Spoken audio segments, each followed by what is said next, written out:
আজকের ভিডিওটা আমার কাছে একটু বেশি স্পেশাল, একটু অন্যরকম। প্রায় ১০ মাস হতে চলেছে আমি সোশ্যাল মিডিয়ায় জার্নি শুরু করেছি। তার মধ্যেই আমার জীবনে এই দিনটা আসবে সত্যিই ভাবিনি। এখনো পর্যন্ত যতবার মঞ্চে দাঁড়িয়ে কোনো সম্মাননা পেয়েছি সেটা কিন্তু আমার নাটকের জন্যই। কিন্তু এই সম্মাননা পেয়েছি আমি একজন কনটেন্ট ক্রিয়েটর হিসেবে। হ্যাঁ, দিনটা ছিল ২রা অগস্ট আর সেদিন আমি চলে গিয়েছিলাম ইন্টারন্যাশনাল হিউম্যান রাইটস ফাউন্ডেশন আয়োজিত কালিয়াগঞ্জ গৌরব সম্মান ২০২৬-এর সম্মান সন্ধ্যায়।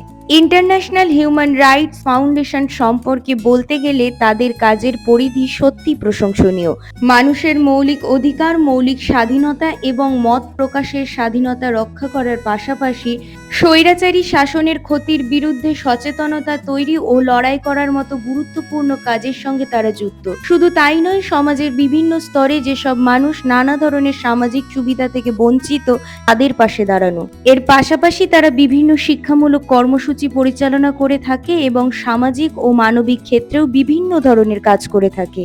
এই রকম একটা জায়গা থেকে আমন্ত্রণ পেয়ে আমি সত্যিই খুশি হয়েছিলাম। সেদিন শুধু আমি নই, আমার পাশাপাশি আরো অনেক কন্টেন্ট ক্রিয়েটর এবং বিভিন্ন গুণী শিল্পী এবং গুণী ব্যক্তিত্ব যারা সমাজের হয়ে প্রতিনিয়ত কাজ করে চলেছেন তাদের কিন্তু সম্মানিত করা হয়েছে। সব মিলিয়ে সেদিনের সন্ধেটা সত্যি আমার কাছে স্মরণীয়। খুব সুন্দর একটি সন্ধ্যা প্রত্যেকের সাথে কাটিয়েছি।